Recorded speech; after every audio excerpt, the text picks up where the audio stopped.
Hey everyone, welcome back for another deep dive. This time, we're going to be exploring the world of AI Okay. and its impact on the planet, Oh, as yeah. explored in the book Atlas of AI. Sounds fascinating. Get ready for a journey that takes us from the history of labor to lithium mines, Wow. and even touches on a pretty famous horse. I'm intrigued. So, what's the book's main argument? How does it approach this connection between AI and the planet? Well, it really challenges some of our preconceived notions about what AI even is. Okay. It goes Yeah. beyond just algorithms and data centers Uh-huh. to examine these real-world impacts of AI, like the environmental and labor systems that support it. That's a really important point. We often think of AI as this disembodied intelligence, but it's deeply embedded in material and social systems. Exactly. And speaking of those real-world impacts, Yeah. the book kicks off with this really interesting story about clever Hans. Clever Yeah, Hans. he was a horse in the early 1900s Yeah. that seemed to be like a math whiz. Oh, really? Yeah. A horse doing math? That's incredible. I know. He'd tap his hoof to give answers to math problems. People believe it. Oh yeah, they were blown away. People thought he was this genius animal. So what was the truth behind Clever Hans's abilities? Was he really doing math? Well, not quite. A psychologist named Oscar Funkst decided to investigate.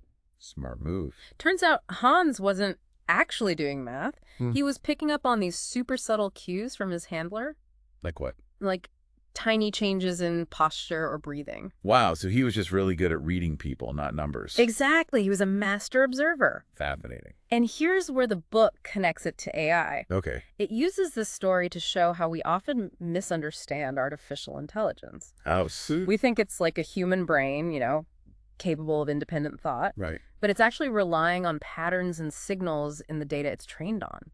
Just like Clever Hans responding to his handler's cues. So AI isn't thinking, it's pattern matching. Exactly. And that's where the problem comes in. What do you mean? Well, we often have these really inflated expectations for AI because we think it's operating like a human mind. Yeah. But because it's just pattern matching, Uh-huh. it can make mistakes, it can be biased. Right, because the data itself can be biased or incomplete. Exactly.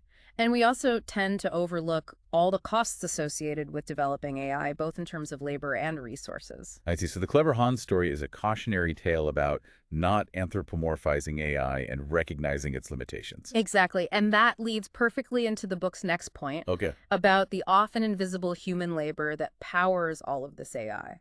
That's an interesting angle. We often think of AI as purely automated, but there's a lot of human effort involved, isn't there? Oh, tons. It's really mind-boggling how much human effort goes into making these systems appear intelligent. So what does this hidden labor look like? Who are the people behind the scenes? Well, the book draws this parallel between the workers in Amazon's warehouses. Okay, I know those are highly monitored and controlled environments. Exactly, and it compares them to the digital peace workers. Digital peace workers. Yeah, they're the people labeling data for AI systems. I see. So they're the ones training the algorithms by categorizing images, transcribing audio, that kind of thing. Exactly, and they're often earning pennies per task. That doesn't seem fair. So are we essentially automating tasks, but shifting the burden onto these invisible workers? That's the book's argument, and it gets even deeper. Okay. The book introduces this concept of photomation. Folktomation. Yeah, it's where tasks seem automated, Uh-huh. but actually depend on this hidden human labor. Ah, so it's automation in appearance only. Right. And this labor is often, underpaid, exploited. That raises some serious ethical concerns. Are we really making progress if we're just exploiting a different group of workers? That's the question the book is asking. And it argues that this quest to maximize labor extraction is kind of baked into the history of AI. Interesting. How so? Well, it cites figures like Samuel Bentham and Charles Babbage. Oh, those are some big names in the history of technology.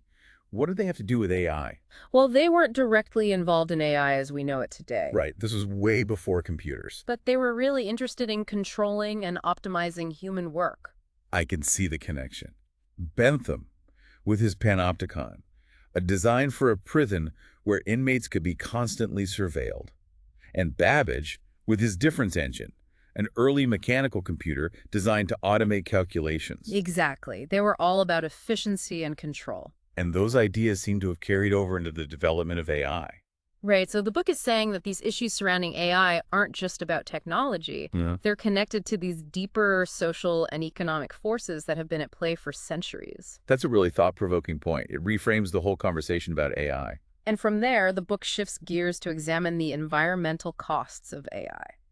Okay, so we've talked about the human cost, now the environmental cost. Right. Specifically, the impact of mining for resources like lithium. Lithium. Yeah, for batteries, Yeah. you know. Oh, right. Those are essential for all sorts of electronics, including the devices that power AI. Exactly. And the book makes this really striking comparison between the California gold rush, Oh, wow, in the 1800s. yeah, and today's lithium mining boom. Interesting analogy, both driven by a quest for valuable resources. Right, and the gold rush led to all this environmental devastation. Right, and displacement of communities. Exactly.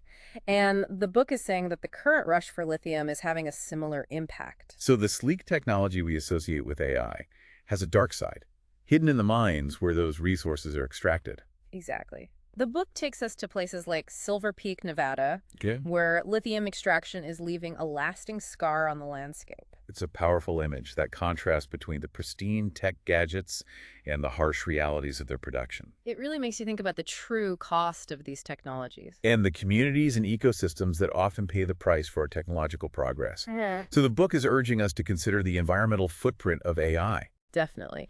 And to remember that the sleek, cutting-edge technology we use comes at a price. A price often paid by those far removed from the gleaming tech hubs. Exactly. It's about connecting the dots between our consumption and its impact on the planet. And the people who live on it. Right.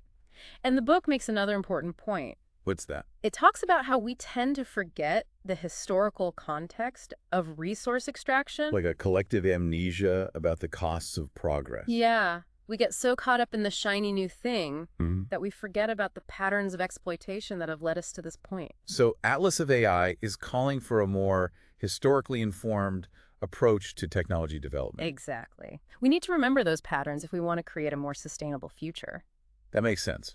If we don't learn from the past, we're bound to repeat its mistakes. Right. We've talked about labor, we've talked about minerals, Right. but what about the global infrastructure that makes all of this possible in the first place? That's a huge part of the equation, the physical networks that support the digital world.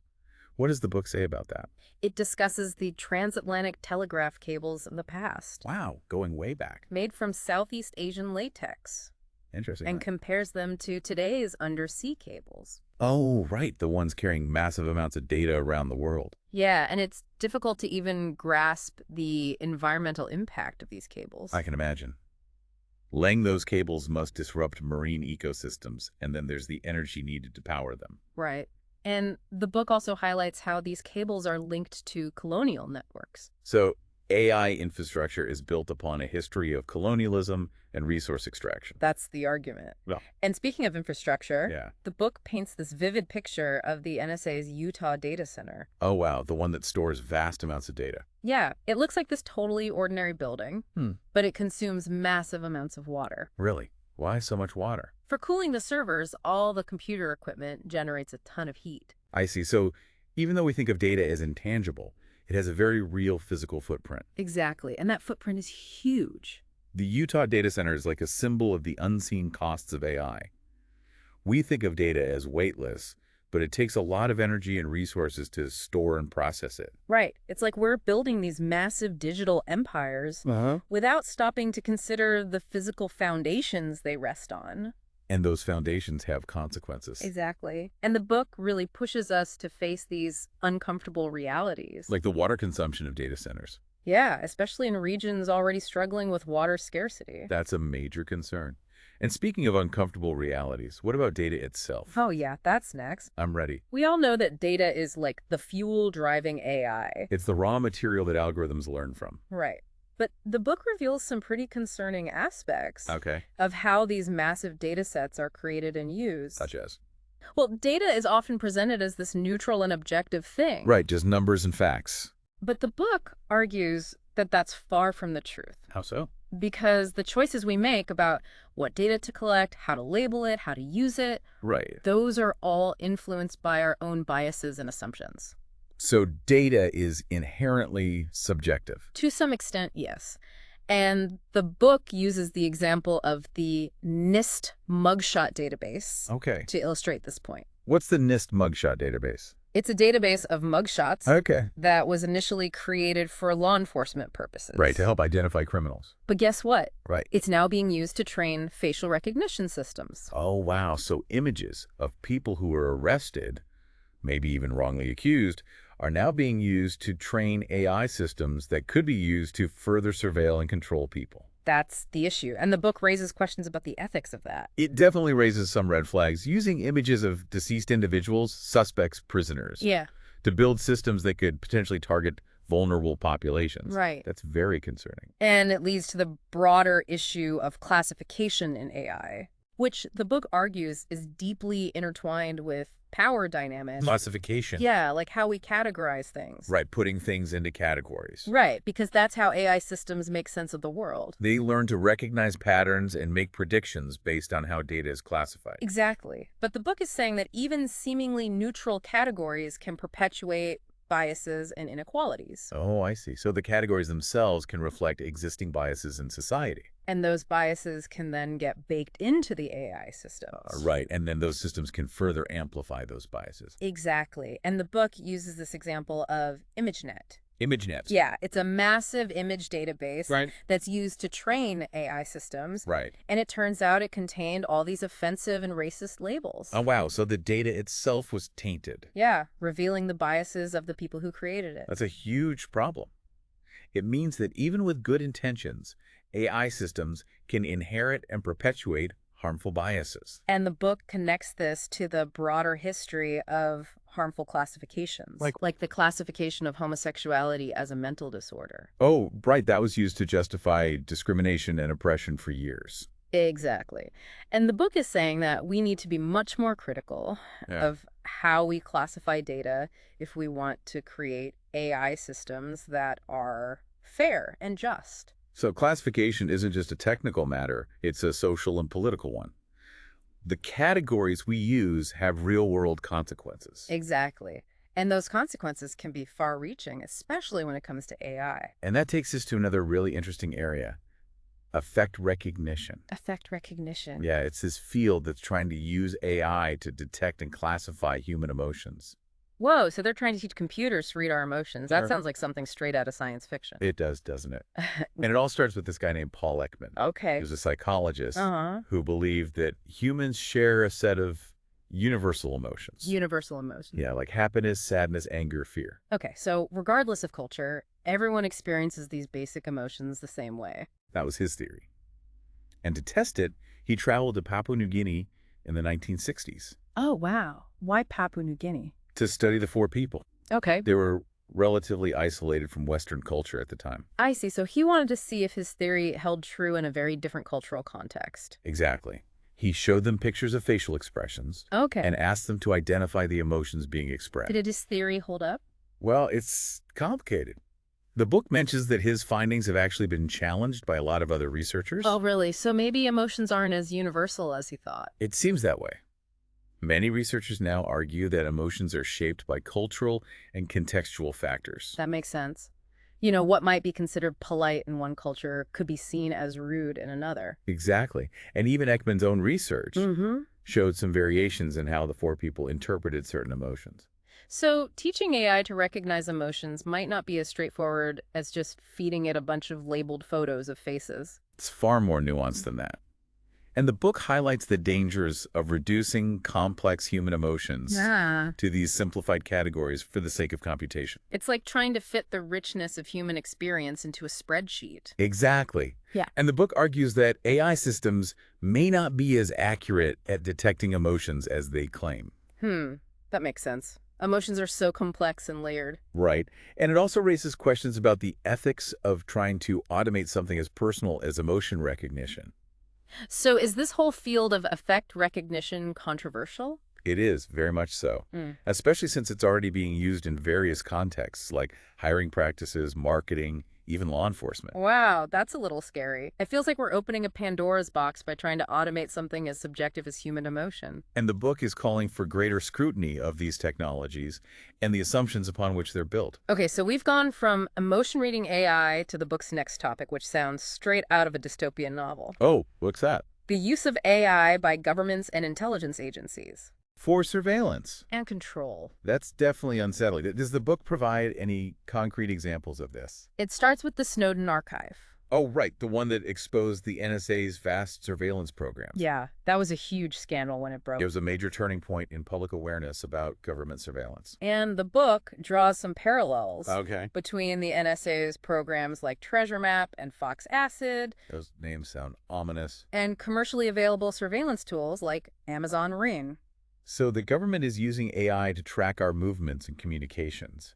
And these same technologies are becoming increasingly common in our everyday lives. Exactly. And the book is highlighting the ethical implications of this trend. It's a blurry line between security and invasion of privacy. Right. It makes you wonder what kind of world we're creating where our every move is tracked and analyzed. It's a valid concern. And the book argues that we need to be more aware of these trends and resist the normalization of surveillance. It's about reclaiming our right to privacy. And the book also mentions this concept called signature strikes. Signature strikes. Yeah, it's where individuals are targeted based on metadata patterns. Metadata, like our online activity, our location data, our communication patterns. Exactly. So a person can be targeted based solely on their data profile without any direct evidence of wrongdoing. That's what the book is saying. And it raises all these ethical questions about the use of AI in warfare. That's deeply disturbing. Yeah. It's like reducing human beings to data points that can be targeted and eliminated. And it's all happening in a context of very little transparency or accountability. It's crucial that we have greater oversight and regulation of these technologies, especially when it comes to matters of life and death. The book really challenges this whole narrative of AI as a force for progress. It seems just as likely to be used for harmful purposes. Right. It argues that AI is not this neutral or objective force, Uh, but a powerful tool that can be used for good or for ill. and it's up to us to ensure that it's used for good. Exactly. And the book seems to be advocating for us to be much more critical and engaged with these technologies if we want to steer them in a positive direction. So it's not about rejecting AI outright, but about using it responsibly and ethically. Right. It's about recognizing the potential for both good and harm. And being mindful of the choices we make as we develop and deploy these systems. The book challenges this concept of enchanted determinism. Enchanted determinism. Yeah, it's this idea that AI is this inevitable force beyond our control. So we're not just passive passengers on the AI train. We actually have the power to influence its direction. That's the message. The book is urging us to reclaim our agency and demand more just and sustainable approaches to AI development. It's about shaping the future of AI, not just accepting whatever comes our way. Exactly. And the book emphasizes that we need to acknowledge the material, environmental, and human costs associated with these systems. It's about recognizing that AI isn't just about algorithms. Right. It's about people and the planet. So it's not just about building better AI, it's about building a better world alongside it. A world where AI serves humanity, not the other way around. That's a good way to put it. Atlas of AI reminds us that technology is never neutral. Right. It's shaped by the values and interests of those who create it. And it can be used to either reinforce existing power structures or to challenge them. Exactly. It sounds like we have a choice to make. Uh-huh. And that choice will determine what kind of future we create with AI. A future of progress or a future of exploitation. Okay, so we've covered a lot. They have. From the myths surrounding AI to the harsh realities of its production and potential for harm. It's been a real eye-opener. But the book doesn't stop there, does it? No. What else is there? It also looks towards the future. Okay. And what does it see? And it raises some thought-provoking questions about these aspirations of companies like Blue Origin. The space exploration company. Yeah, to colonize space. Wow. And extract resources from asteroids. So even space isn't safe from the reach of AI and the drive for resource extraction. It seems like we're destined to keep making the same mistakes, only on a grander scale. It's like we haven't learned anything from our history on Earth. We're just going to export our problems to another planet. And that's where we'll leave it for today. Okay. But don't worry, we'll pick up this thread in our next deep dive as we continue to explore the world of AI and its implications for the future. I can't wait. The book connects this back to, um, those recurring themes Yeah. of resource extraction and environmental impact. Right. It's like we're exporting our problems to the stars. And it questions whether space exploration Okay. will just repeat the patterns of exploitation we've seen here. Like it's an inevitability. Almost like we're hardwired to exploit. Yeah, and it's interesting because the book raises this concern Yeah. that these visions of space colonization might distract us from the more urgent problems here. Oh, so instead of solving problems, Uh-huh. we're just going to go somewhere else. Yeah, escape the consequences. And create new problems in the process, no doubt. It's a sobering thought. It's like we need to fix the problems we've created Yeah. before we go about creating new ones. Right, like we haven't learned from our mistakes. Exactly. And I think ultimately what the book is calling for is a more mindful and ethical approach to AI development. So not just focusing on the technological advancements, Right. but also on the ethical and social implications. Exactly. And it really pushes back against this idea that, these decisions about AI should be left to just, tech companies and governments. It's a call for greater public engagement, right? Yeah. We all need to be part of this conversation. Exactly. So what does this all mean for us? Right. What can we do as individuals to ensure that AI is used for good, not for harm? That's the million-dollar question. It's not an easy one to answer. Right. The book doesn't, offer like these simple solutions, but it does give us some good starting points. Okay. One of the most important Yeah. is becoming more aware Okay. of how AI is already shaping our world. It's like we need to see the matrix. Right, become aware of the code. Yeah. Pull back the curtain. Exactly. Understand how these systems work. Right. Where the data comes from. Yeah. Who's profiting from it. Right. And how it's all connected. We can't just blindly accept these technologies. We need to be informed. Exactly. And be critical of the information that we encounter. Don't believe the hype. Right. Remember Clever Hans? Oh, right. The horse that wasn't actually doing math. We need to be skeptical. Question everything. And also understand that technology, including AI, isn't neutral. Right. It reflects, the values and priorities of the people who create it. So we need to look at who's building these systems and what their motivations are. Exactly. And what are they using it for? Are they using it to benefit society?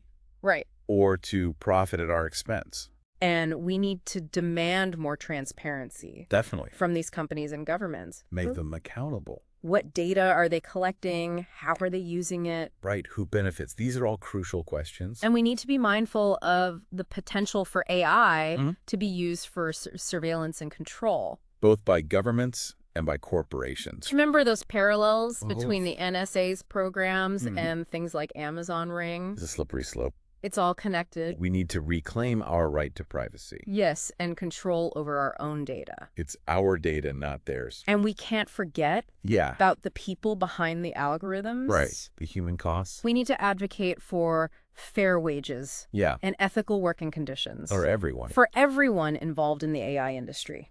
AI isn't just about algorithms. Right. It's about people. And ultimately, it all comes back to this question that the book poses. Good. How can we create a future where AI development is guided by these principles of justice, sustainability, and human well-being? How can we ensure that we're not just replicating those existing power structures and patterns of extraction? It's a big question, but it's one that we need to be asking. It's a question for all of us. This deep dive has been, incredibly insightful. Really, yeah. Revealing this complex web of connections between AI, power, and the planet. And hopefully it's given our listeners a lot to think about. It's definitely made me think differently about the choices I make every day, the data I generate, the technologies that I use. It's about making conscious choices. And hopefully it sparks some questions for you, our listener, as well. What kind of future do we want? What role will you play in shaping that future? That's a great question to leave our listeners with. It's a call to action. Because Atlas of AI reminds us that we're not just passive bystanders in this technological revolution. We have agency. We have a voice. Right. We have the power to make a difference. So thanks for joining us on this deep dive. Yeah, thanks for listening, everyone. Into the world of AI. We hope it's given you plenty to think about. And maybe even inspired you to take action. Yeah, it really feels like we're at this crossroads. with AI. Like a fork in the road. We have to decide what role it'll play in our future. Shaped the future. And Atlas of AI makes a really strong case for, being more conscious Right. and ethical in how we approach AI development. It definitely does. It's a call for greater awareness. So much of this deep dive has been about, looking beneath the surface, Peeling back the layers. understanding those hidden costs and implications of AI. The stuff we don't usually see. But where do we go from here? That's the question, isn't it? Where do we go from here? What can we do as individuals? Right. What can we do? To ensure that AI is used for good? Like practical steps we can take? Yeah. Well, the book doesn't offer, like those simple solutions, but it does point to some, valuable starting points. Okay, what are those? One of the most important, I think, Yeah. is just becoming more aware of how AI is already shaping our world. Like becoming more aware in Yeah. our everyday life. Of how it's impacting us. Like, Yeah. what are some examples of that? Well, think about the recommendations you get on Spotify or Netflix. Yeah. Those are powered by AI. Uh-huh. Or think about the ads that you see on social media. Okay. AI is being used to target those ads specifically to you. Based on the data they collect about me. Exactly. And once you start to see how AI is working behind the scenes, Yeah. you can start to make more informed choices Oh, about the technologies you use, the data you share, the Yeah. products that you buy. So it's about being more conscious consumers. Yes. And it's about being critical of the information that you encounter. So not just taking everything at face value. Exactly. Remember Clever Hans, The the horse? that wasn't actually doing math? Right. Don't be Yeah. fooled by the hype. So be skeptical. Ask questions. Do your own research. And also understand that, technology, Uh-huh. including AI, Yeah. it isn't neutral. It never is. It reflects the values Yes. and priorities of the people Right. who create it. So we need to look at who's building these systems and what their agenda is. What are their motivations? Are they trying to make the world a better place? Right. Or are they just trying to make a profit? And we need to demand more transparency from these companies Definitely. and governments that are developing these systems. Hold their feet to the fire? What data are they collecting? Yeah, how are they using it? Who benefits? These are all important questions to be asking. And we also need to be mindful of the potential for AI to be used for surveillance and control. So like those parallels we talked about between the NSA programs and Amazon Ring. It's happening all around us. Yeah. We're being tracked and monitored in ways we're often not even aware of. So we need to be aware. And we need to fight back against it, reclaim our privacy. And control over our own data. It's our data. We should decide how it's used. And we can't forget about, the people behind the algorithms. At human cost. Those digital piece workers labeling data for pennies. They deserve fair wages and ethical working conditions. It's about recognizing that AI isn't just about, the technology. Right, it's about people. It's about the impact it has on real human lives. And on the planet as a whole. That's a good point. Okay. It all comes back to, that question that the book poses. Okay. How can we create a future where AI development is guided by these principles Right. of justice, sustainability, And well-being. and human well-being? It's a big question. It is, but it's one that we need to be asking. If we want to create a future where AI benefits everyone. This deep dive has been, incredibly insightful. I've learned a lot. It's revealed this complex web of connections Yeah. between AI, power, and the planet. It's all interconnected. And it's definitely made me think differently about the choices that I make, the technologies that I use, How we interact with the world. how we interact with the world, and hopefully it sparks some questions for you, Right. our listener, as well. What are your thoughts on all of this? What role do you see yourself playing in shaping the future of AI? It's a question we all need to consider. Because Atlas of AI really reminds us that we're not just, passive bystanders And not powerless. in this technological revolution. We have a choice. We have agency. We have a voice. We have the power to make a difference. It's up to us to use it. So thank you for joining us on this deep dive into the world of AI. We hope you found it informative And thought-provoking. and maybe even a little bit inspiring. Because we believe that a better future with AI is possible. But it's up to all of us to create it.